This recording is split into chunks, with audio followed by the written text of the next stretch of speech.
बड़ी खबर भागलपुर से है, जहां एक बार फिर पुलिस टीम पर हमला हुआ है। नाथनगर के ललमटिया थाना क्षेत्र में शराब माफियाओं के खिलाफ कार्रवाई करने गई पुलिस पर पासी टोला में हमला कर दिया गया।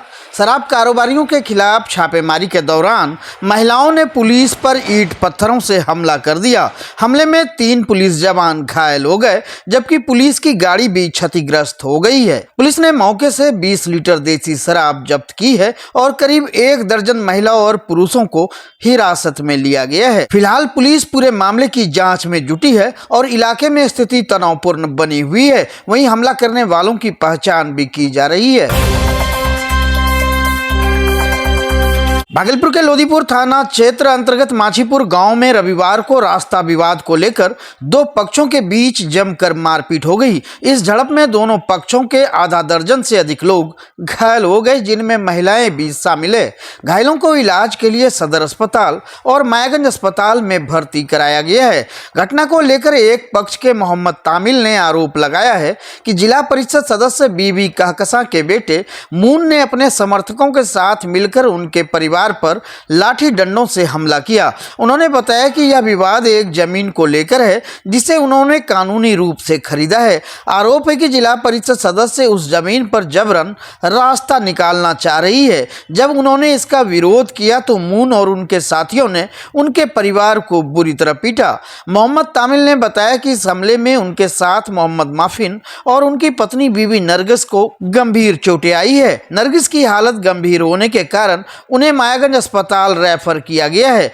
तामिल का कहना है कि मारपीट की यह घटना पूरी तरह से सुनियोजित थी और उन्हें जान से मारने की धमकी दी गई थी। वहीं दूसरी ओर जिला परिषद सदस्य के पक्ष से छोटू नामक व्यक्ति ने बताया कि विवादित जमीन को लेकर पहले से ही दोनों पक्षों में तनातनी चल रही थी। रविवार को बात बिगड़ गई और दोनों पक्षों के बीच झड़प हो गई। छोटू ने आरोप लगाया कि उनके पक्ष के लोग भी इस मारपीट में घायल हुए हैं। उन्होंने बताया कि वह और बीबी मुमताज को गंभीर चोटें आई है। फिलहाल दोनों पक्षों ने इस संबंध में लोदीपुर थाना में लिखित शिकायत दर्ज कराई है। वहीं पुलिस ने मामले की जांच शुरू कर दी है। सबसे पहले छोटू मारपीट किया सर, उसका पूरा फैमिली और मून जिला परिषद का इसकी जितना भी रुपया खर्चा होगा हम करेंगे। इन लोग को घर घुस के मारो। उसके बाद घर घुस के मारी सर। उसके बाद उसके पहले बाउंड्री लेने के लिए हुमायूं हम लोग से 1 लाख रुपया जिला परिषद घुस भी ली सर। कौन? मून 1 लाख रुपया। अच्छा, मून कारण क्या है? मून क्यों मारपीट कराया? सर जाके वो भी प्लॉटिंग करता है, हम भी प्लॉटिंग करते हैं सर। वो दबंग है, हम 0 पावर है सर। क्या जिससे मारा आपको? हमको 3 नाइट के रात से मारा है छोटू। समझा सर? भी किया है क्या फायरिंग छोटू 2-3 टो की। जिला परिषद का इसकी जितना भी खर्चा होगा हमरा होगा। अगर 10 लाख भी होगा खर्चा तो उसका गम नहीं है। इसी सबको मारो। घर घुस के मारी। घायल है?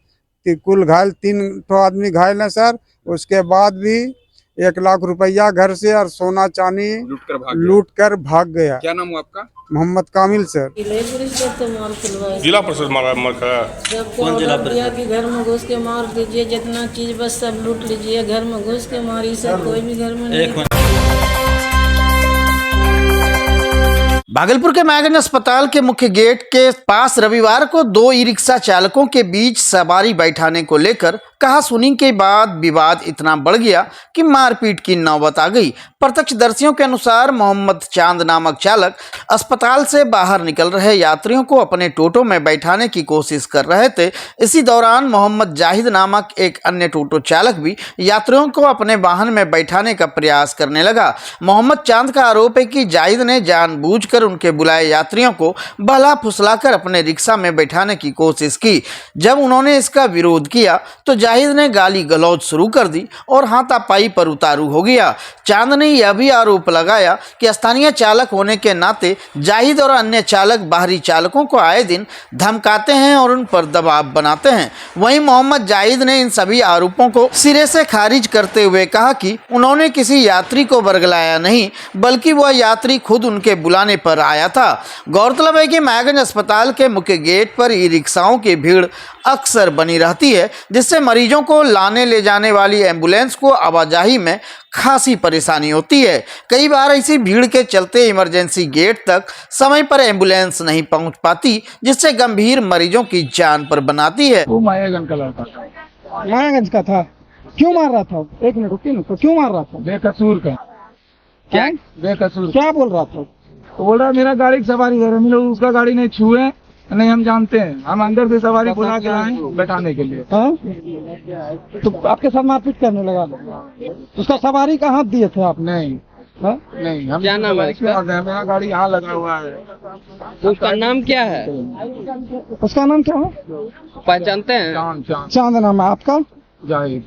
यहीं पे चलाते हैं गाड़ी? हम तो यहीं सब दिन चलाते हैं सर। कहाँ है घर आपका? उसका भी मायागंज। मार रहे हैं, क्या बोल रहा है? आइए ना, हम तो जा रहे हैं, आइए ना, हम तो जा रहे हैं। मेरे पसंदर को हाँ उतार के अपने गाड़ी में बैठा रहा, न उसके गाड़ी में बैठा न मेरे गाड़ी में बैठा, दूसरा गाड़ी में लेके चला गया। लाठी लेके काहे मार रहे थे? गाड़ी लाठी निकाल के काहे मार रहे थे? क्या हम लाठी निकाले? क्या बोल रहा है यहाँ धरा ने रेठी देख रहे हैं मेरा, यहाँ तक क्या खरूच लगा। वो आरोप लगाया है कि लाठी लेके मार रहा था। हम उसको बोल देंगे, हमको भी तेरा निकाला था। आप मान लीजिएगा ये बात। विवाद का है वो? विवाद कहाँ हुआ? लोक जनशक्ति पार्टी के राष्ट्रीय अध्यक्ष और केंद्रीय मंत्री चिराग पासवान ने प्रधानमंत्री नरेंद्र मोदी से भागलपुर को सिल्क इंडस्ट्री हब घोषित करने की मांग की है। इस घोषणा के बाद इलाके के बुनकरों, खासकर युवा बुनकरों में उत्साह और उम्मीद की लहर दौड़ गई है। दरअसल भागलपुर की पहचान भागलपुरी सिल्क से जुड़ी हुई है, लेकिन वर्षों से यह उद्योग कई चुनौतियों से जूझ रहा है। अब चिराग पासवान की इस पहल को बुनकरों ने नई उम्मीद की किरण बताया है। स्थानीय बुनकरों का कहना है कि अगर यह मांग हकीकत में बदली तो इससे न सिर्फ रोजगार के अवसर बढ़ेंगे, बल्कि भागलपुरी सिल्क को वैश्विक स्तर पर एक नई पहचान मिलेगी। उनका मानना है कि केंद्र सरकार की मदद से सिल्क कारोबार को तकनीकी और बाजार सुविधा मिल सकती है, जिससे बुनकरों की आर्थिक स्थिति भी मजबूत होगी। बुनकर तहसीन ने बताया कि चिराग पासवान की मांगों से हमें बहुत उम्मीदें हैं। अगर भागलपुर को सिल्क हब का दर्जा मिलता है तो हमारा पारंपरिक काम फिर से रफ्तार पकड़ेगा और हमारी जिंदगी भी बेहतर होगी। जितने मजबूती से उन्होंने भारत सरकार को हमारे लिए पत्र लिखा है, वो पत्र मजबूती से धरातल पर उतर जाए, इस बात के लिए हम सब उम्मीद करते हैं कि जितनी जल्दी बुनकरों के लिए ये काम करे, उतनी जल्दी बुनकर फलेगा फूल। क्या परेशानी हो रही है? बुनकर को तो बहुत परेशानी टाइम था जो भागलपुर स्कॉल्ड सिल्क थे। अभी आप इस लाइन से चंपानगर तक जाएंगे तो 20 to 30% बुनकर एक्टिव हैं, बाकी सब डीएक्टिव हो गए लाइन बाकी सब प्लान हो चुके हैं। हम लोग चाहते हैं कि सारे लोग, क्योंकि दिल्ली मुंबई जाने से मसला हल नहीं है, हम लोग सब कुछ यहाँ पर करें जो दिल्ली मुंबई यहाँ बने। हम लोग नए युवा का और साथ साथ चिराग जी का भी यही स्कोप है कि वो भी यही चाहते हैं कि बिहार को कुछ नया उद्योग मिले। बिहार के लोग जो बाहर जा रहे हैं वो बिहार में ही बड़े लेवल पे एक काम करें, हम लोग सब मिलकर काम करें। मैं खुद बैंगलोर से एजुकेशन लेकर आया हूँ, दिल्ली से एजुकेशन लेकर आया हूँ।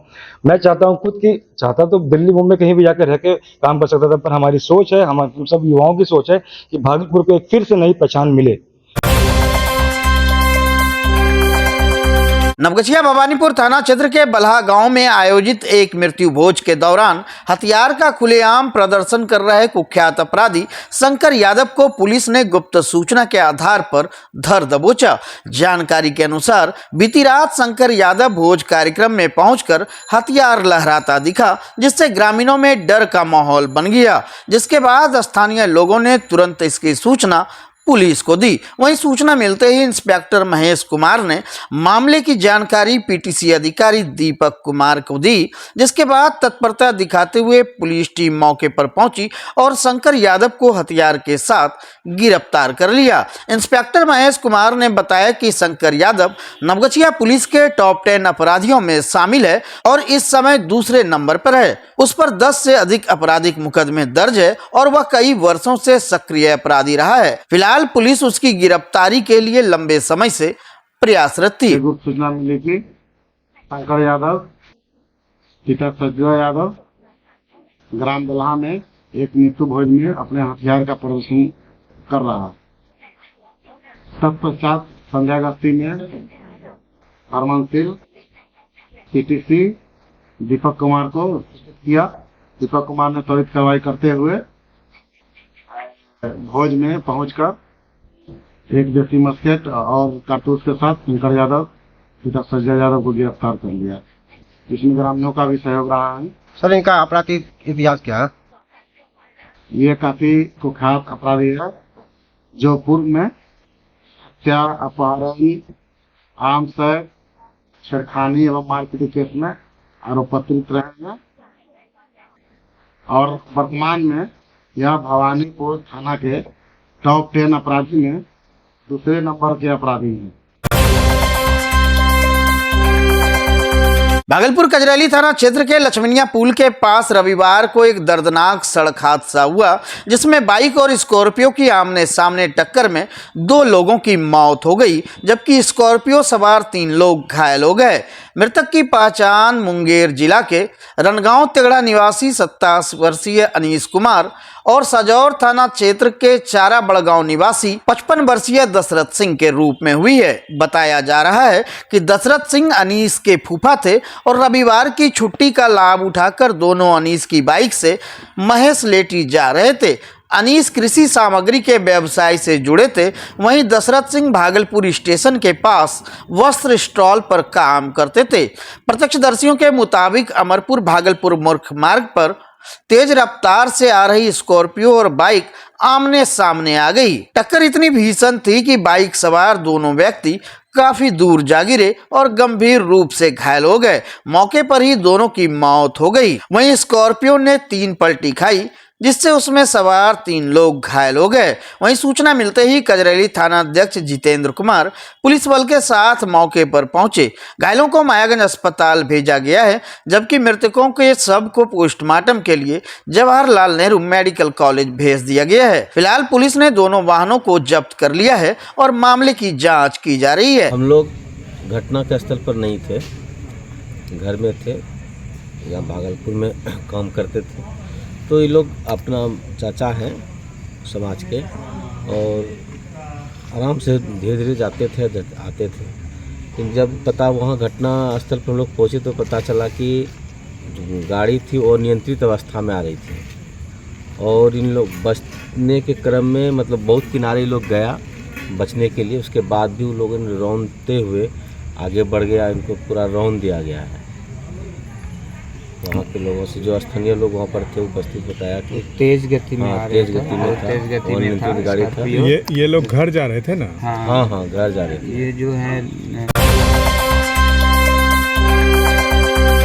नवगछिया अनुमंडलीय अस्पताल में रविवार को एक ऐसा नजारा देखने को मिला जिसने हर किसी को हैरान कर दिया। अस्पताल परिसर में एक दुल्हन सी सजी गाड़ी जब लेबर वार्ड की ओर बढ़ी तो लोग हैरान रह गए। गाड़ी फूलों से सजी थी और उस पर बड़े ही खूबसूरत ढंग से लिखा था ए। जब लोगों ने पूछा तो चालक ने बताया कि यह गाड़ी नवजात बेटी को लेने आई है।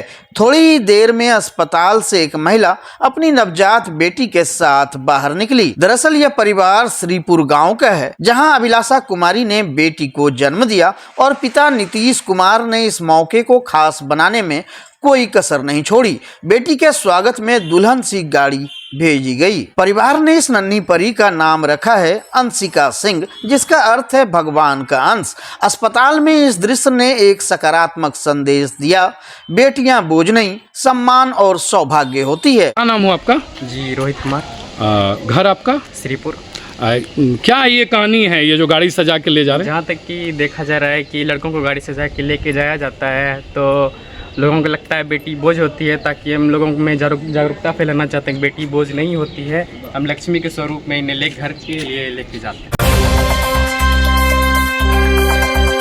बिहार में जनसुराज पार्टी ने सरकार की कथित जन विरोधी नीतियों के खिलाफ मोर्चा खोल दिया है। पार्टी ने 1 करोड़ हस्ताक्षर अभियान की शुरुआत की है जिसकी जानकारी भागलपुर में आयोजित प्रेस कॉन्फ्रेंस में दी गई। पार्टी के संस्थापक प्रशांत किशोर द्वारा शुरू किया गया यह अभियान मुख्यमंत्री नीतीश कुमार के पैतृक गांव कल्याण बिघा से औपचारिक रूप से लॉन्च हुआ।